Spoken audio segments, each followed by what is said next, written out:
Welcome, ladies and gentlemen, to the grand finals of the most prestigious tournament in esports. That's right, we're covering the League of Legends World Championships grand finals in this episode, where we're looking at Suning versus Damwon Gaming in this best of 5 action.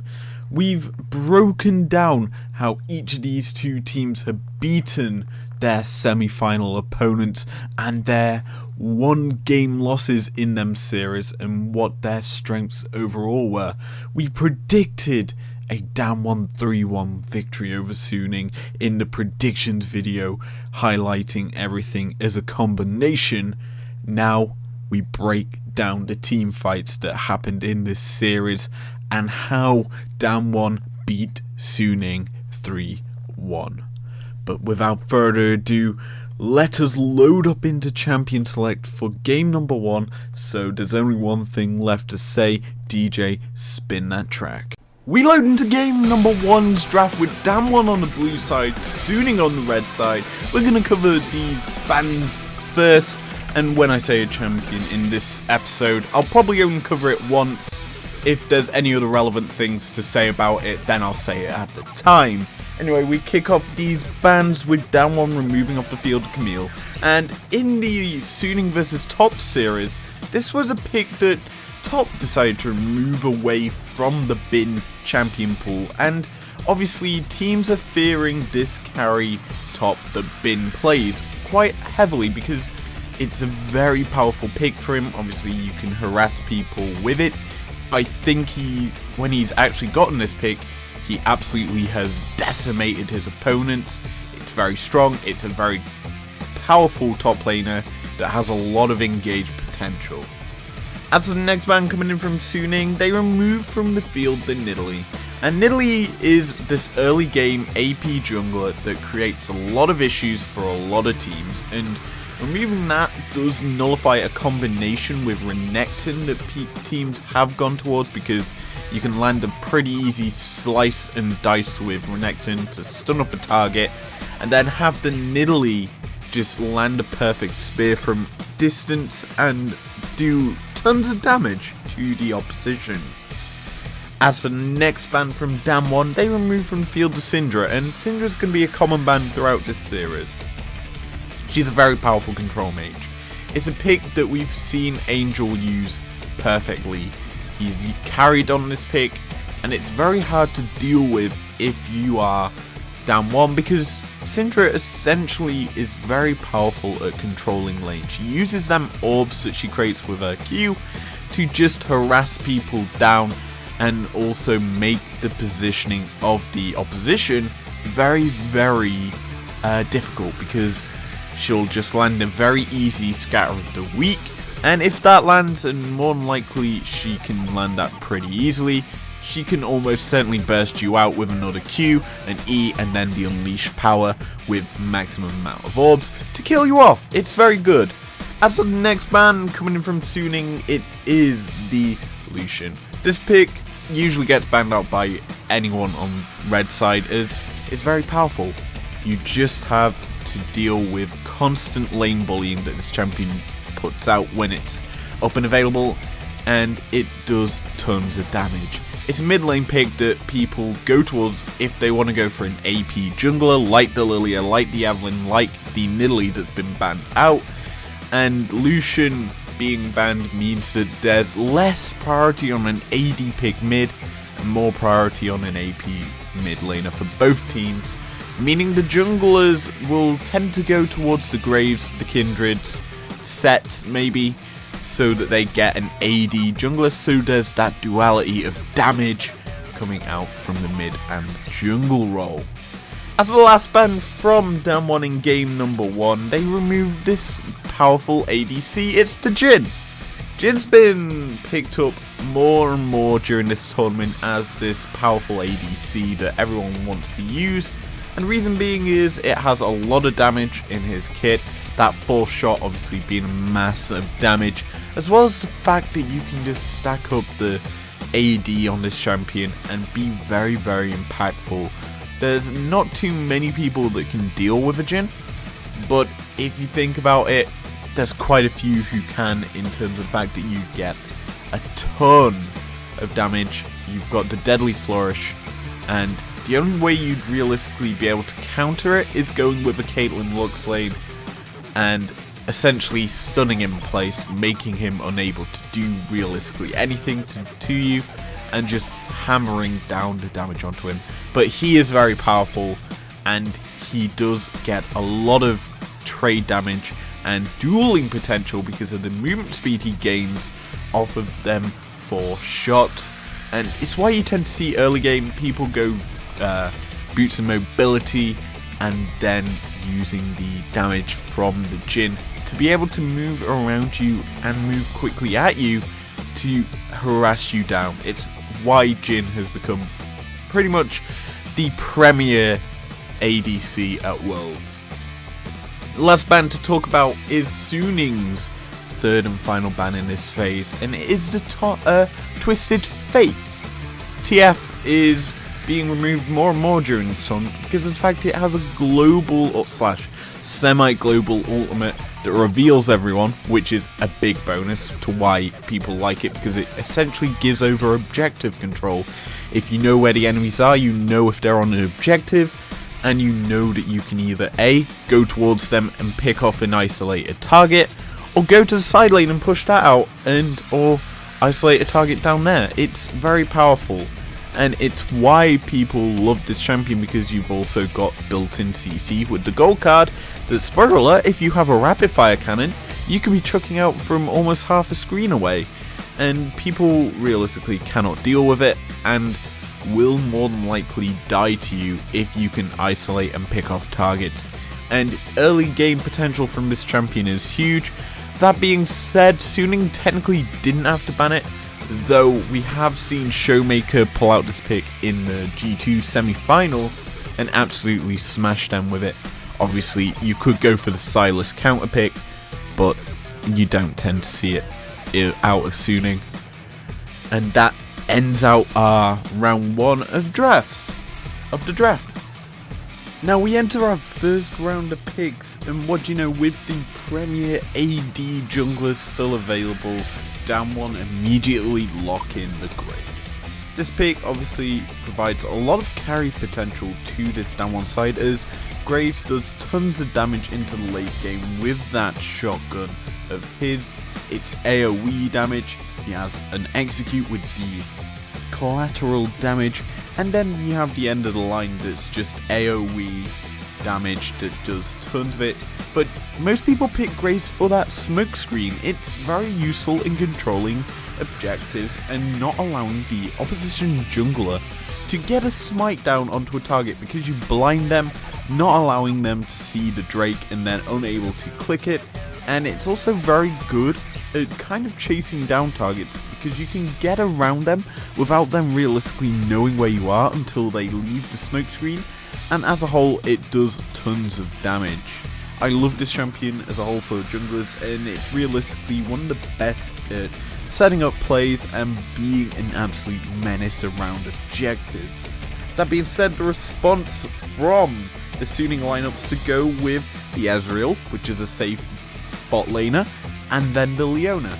Now, Ezreal, you have the Mystic Shocks, so you can fire these in from range, and you realistically don't have to worry about your lane opponent as to how you want to play this lane, because you just fire the shots out, they reset on cooldown if you land them, they come up quicker. You also then lower the cooldown of your True Shot Barrage ultimate, and you can fire that off and do mass amounts of damage. You also have the Arcane Shift, so if the enemy team tries to get a bit frisky on you and jump on you and lock you up, you can just Arcane Shift away to a bit more of a safe location. It's essentially a secondary flash. Pairing this champion with Leona is something that we've seen quite a lot in this tournament, and Leona is probably the premier engaged support. She has a lot of range with her kit, and I say range, she just lands a Xerath's Blade, that's one stun onto a target. You then use the Shield of Daybreak, the Q, to stun up the target even more. Then you drop a Solar Flare, because why not, that just CCs people for days. And if you hit it dead on, that's a full on stun. On the sides, it's just a slow. And this champion is very good at locking up targets from range, as I said, and then just CCing them for days and allowing Ezreal to just pump out Mystic Shot damage after damage. And you cannot realistically deal with this combination in the bot lane because it just is very safe and is very, very powerful. The response though from Damwon is to lock in the Ornn, which is the best tank top laner in League at the moment, and the Orianna.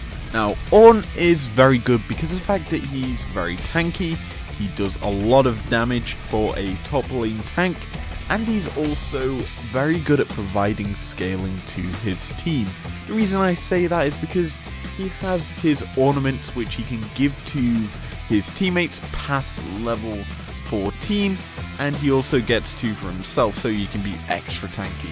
Now, these ornaments give +1 stats to each of these big core items, like the Infinity Edges, the Trinity Forces, the Frozen Hearts, whatever. You realistically have this tool that's very powerful, as well as the fact that you have this very long range engage tool with the Call of the Forge God.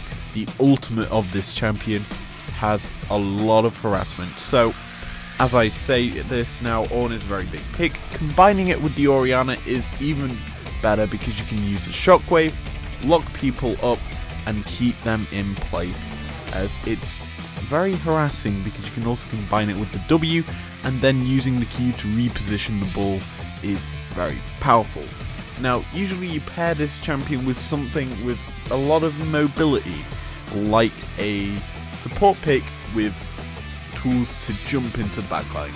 That is sort of thing you pair with an Orianna because it allows her to get the ball into the carries of the enemy team to land that perfect shockwave.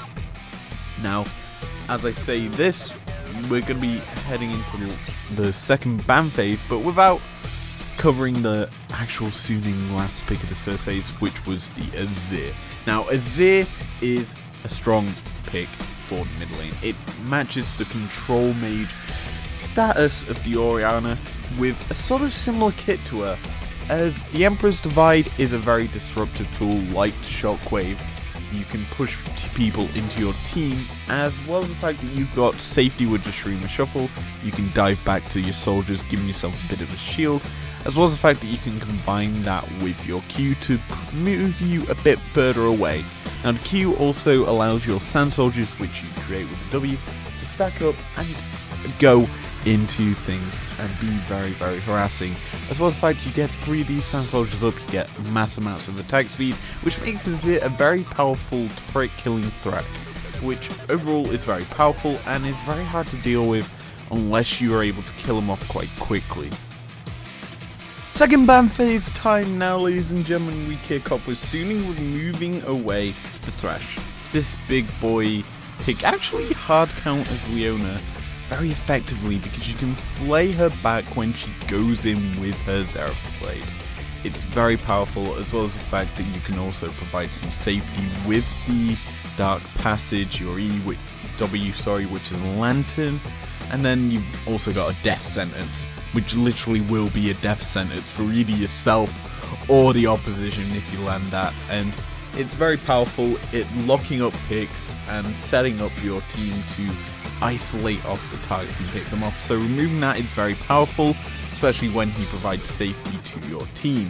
As for the next ban coming in from Damwon, it's the Jarvan, and I wouldn't expect a Jarvan ban normally in this series, unless it weren't for the fact that we've seen SOFM whip out the Jarvan in the top series and perform exceptionally well with it. He knows how to use the range of the hook and flag and drag combination into the Cataclysm. It's very powerful, and honestly, removing the Jarvan is a good idea. Would have preferred maybe a Lee Sin ban. Obviously, SOFM is the king of Lee Sin that's left in this tournament, so that would have been a good ban nonetheless. That being said, the last bans from these two teams in game number 1 is the Caitlyn and then the GP on the side of Damwon. Caitlyn is a pick that we've seen Damwon go towards in their Game against G2, it was very hard to beat. It killed G2 off and all the pressure they wanted to create, because you can just use the ace in the hole, put a ton of chip damage down onto a champion, and make it made G2 not able to capitalize on the positioning of the Caitlyn, as they didn't want to risk giving over more and more kills to this Caitlyn. And it provides a lot of zoning tools with the trap line. It's why we see it banned, because Damwon are a team that wants to control objectives, so Suning want to disrupt that and not allow this sort of pick through to this lineup. Last ban, which we said was the GP, blind pickable carry top. That's what I can basically say about it. It's the thing that we've seen this SOFM and bin combination used before. Obviously, I hark back to the tiebreaker game between G2 and Suning in the World's group stages, and Bin's GP basically killed Cabs and Perks off with one barrel chain, and that essentially won the tiebreaker for Suning. Yeah, that's the power that Bin's GP has, so banning that away is a smart idea, honestly, and not allowing that blind pick safe top laner to come through. Last round of picks now, and this is where things get interesting, as we see Suning playing very smart here. They lock in the Shen. Now, obviously, they've shown this pick to go into the jungle for SOFM, but it is an out-and-out top laner as well, so realistically, it's going to be hard for Damwon to actually counter-pick this Shen lock-in, as you could essentially flex it between the two roles. Obviously, Suning haven't shown the jungler or the top laner in the first round picks, but Shen is a very good flex pick between two roles. And if Damwon want to kind of react to it, they're going to have a hard time, because Shen obviously has a global presence of the Stand United to allow him to get between the lanes quite easily, protect his carries, protect the supports, and also make sure his team actually survives and goes in very aggressively with the taunt. It's a good combination champion, and one that's going to have to be respected, and it does put a damper onto how we see Damwon kind of draft their bot lane. And we see that bot lane come in here. It's the Ashe and the Pantheon combination. Ashe works incredibly well into low mobility carries other than the Sezreal, but if you look at the mid lane, the Azir's going to have a hard time getting in on top of her, because you can just hit him with the Ice Volley, not allow him to come in with the Emperor's Divide. Plus, it works incredibly well against the Shen as well, keeping him slowed down so he cannot keep his melee range distance on you, and throwing down the damage that he wants to do. Pantheon is the point and click stun you realistically need on the Damwon side to deal with the Sezreal, because you can lock him up quite easily. If he's unable to arcane shift and buffer the W from this Pantheon, then he's more than likely going to be stunned up and killed by the Ashe combination with the Enchanted Crystal Arrow. It's a powerful combination of a bot lane Damwon has got, and it's got a lot of pick potential, plus the Grand Starfall is impactful in having that semi-global ultimate that can put pressure into the side lanes, create these uneven advantages for your team, and make this game very hard for this Suning line to deal with. Now, the last pickup for Suning is the Wukong. I like this, because you know it's going to be a Graves in the jungle. You're expecting to be pressured quite a lot, so you build a champion that's got very good armor resistance in his kit. That being said, Ornn does have a lot of magic damage, so you might have to worry about him. So that's where the Wukong kind of falters as a pick, but you've got a lot of engage tools with your E into the Cyclone. You do a lot of CC with that kid as well, but you have to realize it's going to be quite hard to survive lane against an Ornn, so you realistically have to play quite safe on this Wukong, as you don't want to give over any advantage to an Ornn. Now, as we prepare for game number 1, I would honestly say that draft for game number 1 was won by Damwon. You've got the Ornn, that's a big power pick. You've got the Graves, that's a big power pick. It wasn't counterpicked with the Kindred, but the Shen will do work in responding to the ganks that Graves wants to go with. Ori and Zir's fairly even matchup. Ashe and Pantheon versus Leona and Ez, I'd say is a fairly even matchup. Both have strong uses against each other, but as we prepare for game number 1, only time will tell who will win this series and this game number 1 of this best of 5.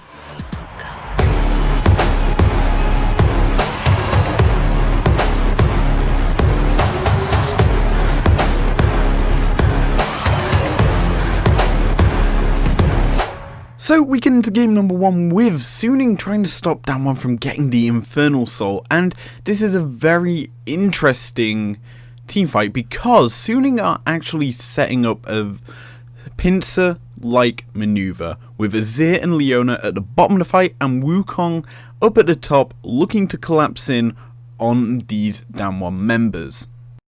Now it's time we flip it over to the Damwon side of things. Now, when you come into a pincer, this is smart how Damwon play this. Instead of diving headfirst into the core of Suning, which is the Ezreal and the Shen, they instead attack one of these flanks. The reason being is you're more likely to have a numbers advantage over a flanker, so going towards them, picking off the one side that's stopping you from escaping back to your base is the smart option here for Damwon, and they do this perfectly. Now Pantheon jumps on top of the Wukong here, and they both take a lot of damage. Pantheon especially gets almost killed off, but Damwon are able to trade the life of their support for the top laner of Suning. Now I'm pausing it here for a second because I want to explain something quite crucial. If we look at what's happening on screen right now, you can see the Leona and the Azir, the other half of the pincer, are nowhere near this fight, and that's important because the claws are the furthest parts in a pincer.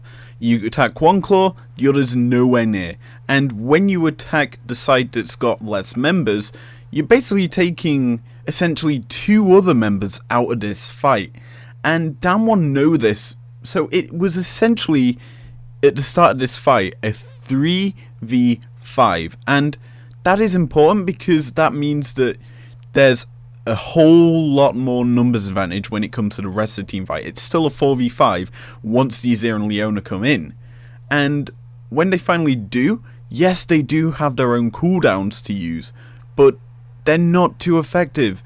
Yes, the Azir is able to trade his life, but he doesn't get anything other than a kill.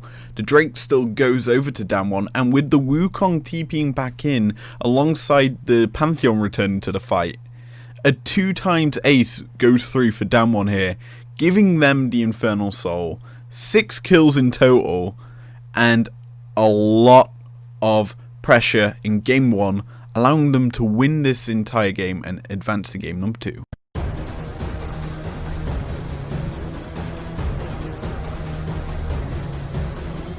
It is game 2 time, ladies and gentlemen. Damwon are returning to the blue side, Suning on the red, and we go into our bans starting off quite similar to game number 1. The Camille being first banned by Damwon stays the same, alongside the Nidalee ban from Suning. Here's the first change up though, it's on the Damwon side of things. They remove the Sylas, and this is actually a big change because obviously TF is a big priority pick for Damwon as well as Suning, so removing that Sylas is huge because it doesn't mean there's that hard counter pick to that champion. Now Suning obviously know what's going to happen here, so they actually ban out the TF themselves yet again, this time a whole ban earlier than before. Last bans coming from both teams, the Graves, this time banned out by Damwon, so they're not allowing that pick to go through, unlike last game where they actually first picked it, which is a change that I'm not too sure why they would do this, as essentially that gives Suning a chance to ban out something different, and they go for the Ashe. They do not want that pick to come through for this Damwon lineup like it did in the last game. That being said, they realistically could have possibly let this one go through to the second round of bans, considering the fact that Damwon didn't first round pick the Ashe. They instead let it go through to the last phase. We enter our first round of picks, and with the Graves being banned out by Damwon in the first round of bans, we get to see a new first pick for this Damwon lineup, and it's going to be kind of a handshake on priority picks by these two teams, as Damwon pick up the Lucian, which obviously is that big lane bully in the mid lane for Showmaker coming through here, and it does give over the Jhin to Suning. So two picks that were banned out originally in game 1, the two big picks going through in game 2, and immediately being gobbled up by the two teams. That being said, Damwon get their hands on the Evelynn for game number 2, as the priority of an AP jungler goes up because of the fact that there's an AD mid laner, and obviously Evelynn is very powerful. You've got the invisibility past level 6, and you have an execute ultimate as well. She's very good at ganking and being this essential free ward that roams around the map and is hard to find.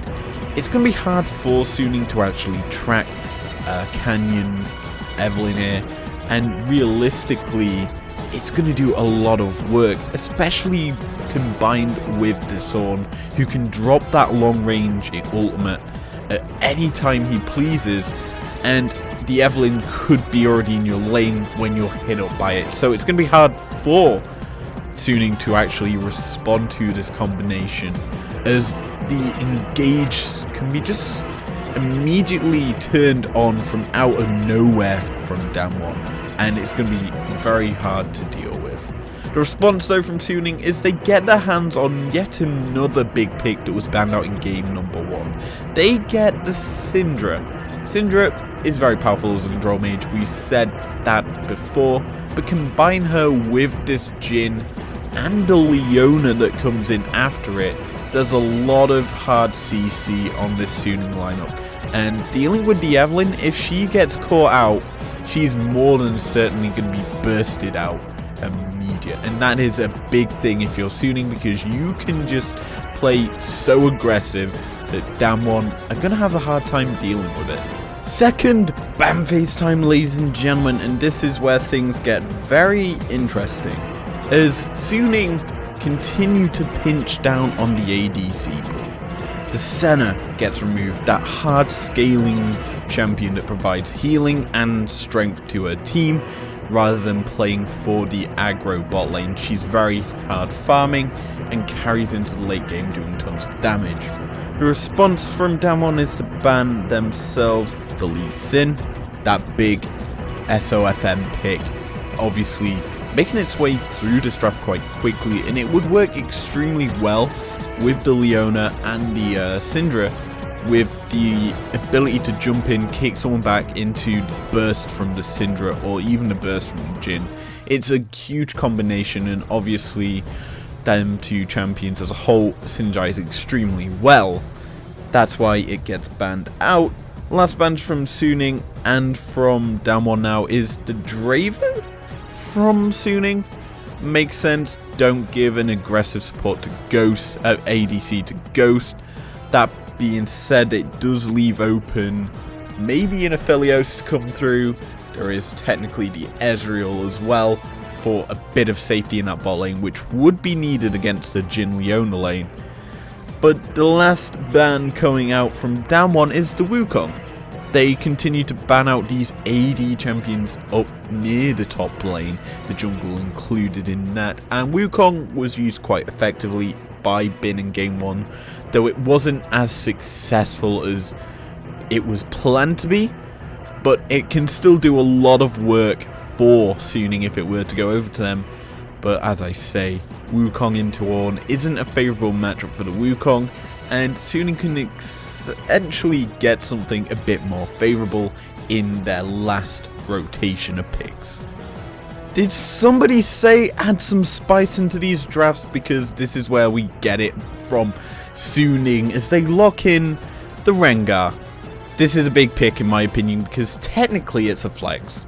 We've seen Bwipo in the LEC rock this champion in the top lane, but it is mainly known as this jungler who is very similar to Evelynn. They both have invisibility tools, and Rengar is a full burst lethality champion that can just kill off targets, and if he's able to run you down, get 5 kills, one on each of the enemy team, that's almost certainly GG, as he does too much damage when he gets that. And looking at this Damwon squad, the only champion he's realistically going to struggle against is that Ornn so far in what's been drafted. But Rengar, as I say, is a huge carry for this Suning lineup and can actually burst out targets very easily, especially the Lucian and the Evelynn, which is a big combination.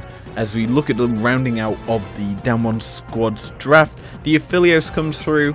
I mean, this champion has fallen off from his strengths in the start of this year. He's now quite weak in terms of ADCs, but he does do a lot of damage once he gets the right combination of guns into the latter part of the game. He can just kill off the enemy team with that Infernum gun and obviously the Chakrams, which is the white gun. He's very good at doing that, but he's very situational, and he does need a support like a Thresh, which comes in to provide a bit of mobility to his kit with that Dark Passage, as stated before. And with with Damwon's draft finished, it's time to see what Suning lock in for the top lane. And it's a banger. It's my favourite top laner. It's the French champion, Miss Fiora, coming through. The red-headed duelist coming in. She's very powerful. She's very hard to stop if she gets going early. She snowballs pretty easily. You have the Q, which procs vitals very easily. You dash around the enemy. You have the riposte. You just negate ultimates and abilities, and you can stun off it. Yeah, that's just very powerful. And then you have the E to double up the damage with 2 strikes. You essentially can auto cancel very easily with this champ. And she's a big lane bully. And with that in mind, you realise that Damwon have a lane bully with the Lucian. Well, Fiora's a big top lane bully, and Ornn's going to have a hard time dealing with her because she can just burst him out quite easily and just dodge around most of his damage. And as I look at these 2 drafts, I'd honestly say Suning win this draft phase quite heavily, as they've got a winning bot lane. Aphelios is extremely weak. Mid lane is going to be hard for the Syndra, but Lucian should win that slightly. Actually, it's more skill based, I would say. Jungle is very skill based, and top lane Fiora wins. There's no hands down on that. That is pretty obvious. Fiora wins that. So overall, Suning win this draft in game number 2. There's only one thing I have to do, and that is checking out a big play from one of these 2 teams in game number 2. Now, game 2 is actually very interesting as we focus in on this mid wave and the importance of support tools. Now, what we see here is Suning focusing down support, burning all his cooldowns with a load of CC. He immediately uses the Dark Passage Lantern, which allows Sword Art to go in on the Leona, getting himself a shutdown. Suning then take the tower to allow them to continue the chase and stop this ongoing damage onto Sword Art. Damwon notice, and they immediately turn with calling the Forge God down to pick up the kill onto the Syndra, who was in a very poor position. Alongside this, Leona is giving her a last caress, all before the Fiora tries to start her rampage. She immediately procs a vital kill onto this Lucian. Before too long, her reign of terror is brought to an end as the Thresh lands his death sentence onto her under the turret, securing that kill. And we speed through this part of this fight as we get towards this infamous 2v3 around this Drake pit. Now, Damwon looking to try and contest this, all while Suning are just playing possum. They're baiting them in, and it's very important here that the Jhin picks up the first kill, and the Cloud Soul going over to Suning, as this allows them to continue this pressure. Now, the big thing to note here is this Rengar's build. His W heals he gets as Tank Rengar allows this fight to be stalled out long enough for a numbers advantage over to Suning, as it eventually becomes a 4v2. When that happens, the remaining Damwon members know they have to book it away from here, and they run back to their base, clearing minion waves, while Suning turn tails and go towards this Baron pit, securing themselves the Baron. They also secure themselves the Cloud Soul, and with a Cloud Souled Rengar, they pretty much win this game very convincingly and take this series to a 1-1 scoreline.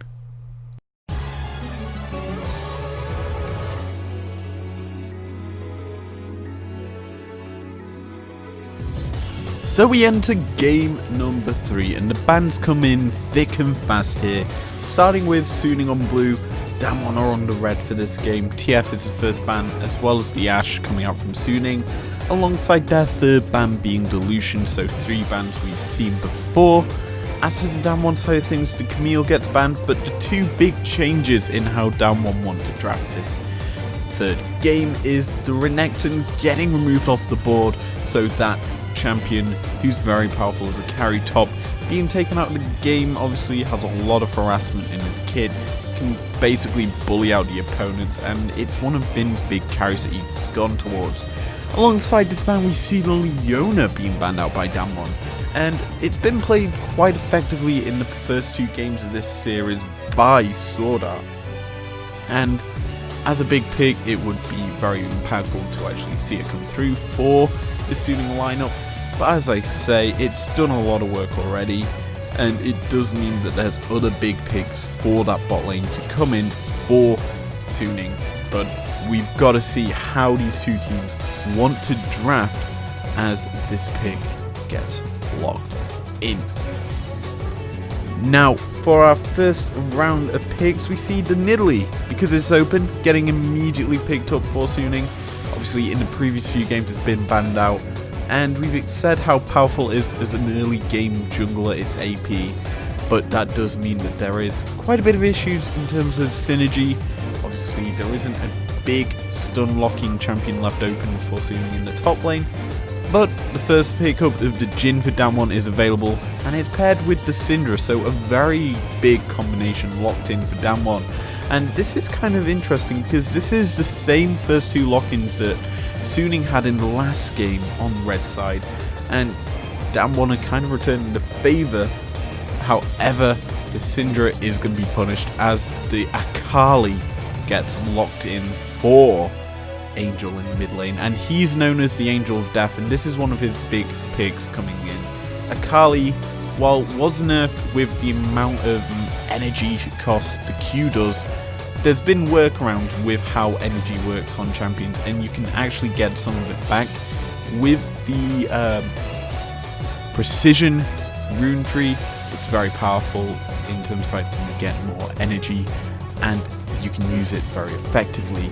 That's going to be locked in alongside the Jax, one of Bin's signature carries that he rocked in that top esports series. And Jax has a counter strike, he can dodge out autos, he can do a lot of damage with his leaping strike, and is looking to bully whatever champion gets locked in against it. That being said, Jax is not something you normally blind pick into the top lane, and it does mean that there is some big counters against it. Last pickup in this first phase is going to be the Graves that we've seen before, and it works quite well with the Syndra alongside it. So we're going to basically be seeing almost the same draft that we saw from Suning, except this time there's a Graves. Second round of bans here, we see the Bard being taken off the field by Damwon. That objective controlling ranged annoyance is not going to be allowed into this game. Obviously a pick that Sword Art has gone to when his Leona's banned out, and we expect to possibly see a Pantheon ban coming out from Suning in their first or second rotation. Their first ban though in the second phase is Lulu, something that we've seen Noguri default to into top lane matchups. He's very good at this when the opposition's already drafted the top laner. So picking that one up early is going to be very impactful for this Damwon lineup if it were available. She has a lot of supporting skills and can make it very hard for basically Jax to do anything if it was picked up. Last two bans now to cover is the Thresh. We've seen it from Damwon in the series already and how impactful it can be in providing safety. But Suning removed the Pantheon, which we were going to say that point and click stun will not be allowed into this game, which does mean that Damwon get some big pickups for themselves in terms of supports left available. They decide to go for their last two picks, being the first a Kennen. Obviously Kennen is a Noguri special. You've got the E to allow you to project yourself forward into the enemy team, and then Slicing Maelstrom, which is the ultimate, killing off as many targets as possible. Noguri is known for his Kennen and how impactful it can be in the game, so allowing this through, especially against the Jax, where it's going to decimate it in terms of the range to melee matchup. It's going to be quite interesting. However, Suning kind of countered this Kennen with the Alistar. And Alistar is a very good counter to Kennen because you're just there to knock the little ninja away from the fight with your headbutt. It pushes him away. If he's slicing Maelstrom through, if you time it correctly, he's nowhere near your carries. He is essentially the defender of the carries, this Alistar. Yes, he can then go in and engage, but he's not being picked up mainly for that. He's picked up for the safety of the carries. Last pickup for Suning is that Ezreal we've seen before in this series. It's very powerful, it's ranged, it can deal quite well with the Kennen if the Alistar fails. So he just arc-inches away as the Kennen comes towards him. But that does mean the last pickup of the infamous Beryl Braum comes through. This Braum has run Hail of Blades and it was the bane of G2 in their last game in their series, as it just stunned them up with the Winter's Bite and they were unable to do anything.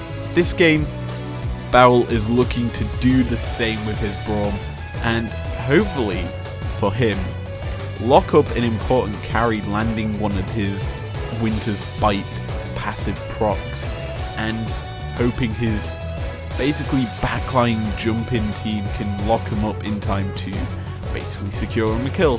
Overall, I would say the draft was won here by Damwon because they've got three big powerful picks with the Kennen and the Braum alongside them. It's going to be very impactful and hard for Suning to break down the core that was drafted by Damwon, and as a whole it's going to come down to a lot of skill from the Akali if she can actually get her burst combo off before she gets absolutely exploded by the Syndra and the Graves combination of executions. But only time will tell as we prepare for game number 3 who will actually win this one and go 1 point closer to winning their first World Championship Finals.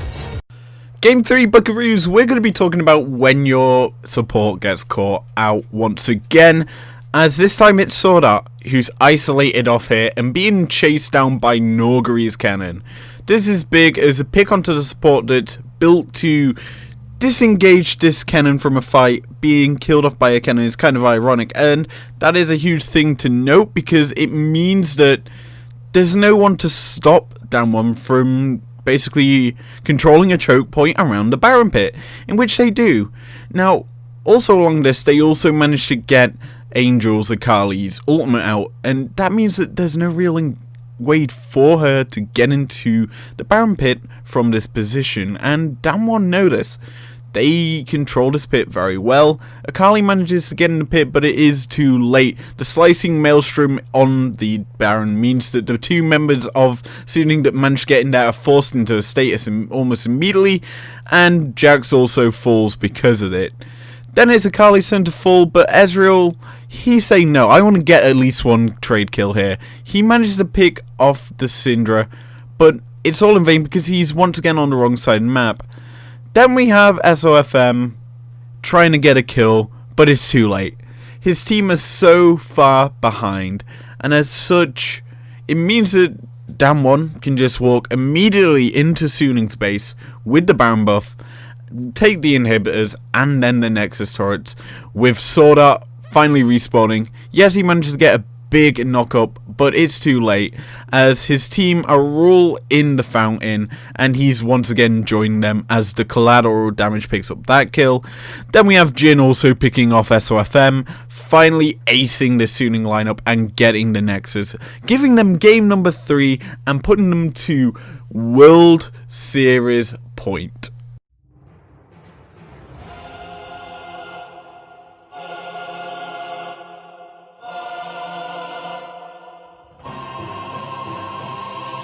Well, ladies and gentlemen, we can finally breeze through these bans, as realistically the only change into the bans is the Akali and the Ashe coming back through into him. As the rest of the bans are the same, it's Camille, Jin, Akali from Damwon, it's Nida, TF and Ashe from Suning. As we get into our first picks, obviously Damwon get priority pick and it's the Syndra coming in this time. This pick worked wonders in their last game, which was a win over Suning, and in this one they get that pick up once again. The control mage in the mid lane for Showmaker is going to hopefully allow him to show up in this 4th game. The response though from Suning is the Graves and Leona pick, the 2 picks that were banned out by Damwon in the last game, coming through this time for Suning, and it's a kind of a change of flavour for SOFM as it's a more farm heavy carry late game jungler for him. Bit of a change up, and something that he is well known to be able to do is change how he plays and being ever so adaptive. Obviously Leona coming back in for his bot laner Sword Art is going to be nice and good to see because it allows him to make more plays instead of being caught out and having to deal with a Kennen for most of the game. Response though from Damwon is their last 2 picks in this phase. The Kindred coming through, that heavy counter to the Graves, which we actually haven't seen at all in this series until now. Obviously Kindred collects the marks, she has the Lamb's Respite to keep people alive even longer and giving a bit of a heal, and she does tons of damage into the late game. She just needs them 4 marks to be a relevant champion, which is quite easy to get, especially if you get control over the Scuttle Crabs and have winning lanes in the early game. And the best way to secure early winning lanes is by going very heavy early game drafting, and the Caitlyn, being this big CG champion coming through for Damwon, will probably secure Damwon a winning bot lane, as she's just able to harass people, and usually this pick gets paired with a Lux or a Morg, which obviously Suning will know if they decide to ban it out. Last pickup in this phase for Suning is the Ori Ana, and Ori, being that big control mage champion, is going to do a lot of work for Suning and hopefully allow a very even matchup in the mid lane. Second round of bans now, and the Kennen is the first ban from Suning, not allowing that Norgri special to come through that he was carrying on in the last game and being a very potent threat throughout it. Obviously it's hard to deal with as a champion, and realistically it needed to be removed from the field. Damwon decided to remove the Ezreal and the Jax for their last 2 bans in this game. This is kind of standard. Obviously Ezreal is a pick that Suning tended to go towards when the Jin's banned, and the other big carries on the field. Obviously Damwon secured their ADC before this second ban phase, and it's going to be very hard for Suning to get a favourable bot laner for themselves. Last ban out from Suning is that Lulu, so they're constantly picking away at the Norgri champion pool, and what's interesting to note here is there's still the Lux and the Morg left up for Damwon if they want to go for these in big, like, damage heavy supports that have a lot of range and can do a lot of painful things to the opposition. But with that Jax ban out, we get to see how Suning want to round out their draft. They go for the Aphelios here. Obviously we saw it in the last game when it was Suning pinching the ADC pool away from Ghost, that didn't get the best of games, but it still did a bit of work, and they realistically soon need to get to late game in order to actually beat out this Damwon lineup. As for Damwon, they pick up the Pantheon as their support pick, instead of going for a Lux or a Morg. Pantheon, I guess, makes a lot more sense because it's a guaranteed stun in his kit with the W. You also have a lot of harassment and can deal very well with Leona jumping at you. Paired alongside that is Yorn, once again returning for Norgri. And it's been interesting because Norgri's been getting these big picks for himself throughout the entire series, and Bin has just been playing carries, and what do you know? His infamous GP comes out. He gets his pick for once in the finals, and he's going to be using this to just harass lane and bully out the Ornn as best as he can. It's sort of one of the big picks into an Ornn, and usually you get to see it.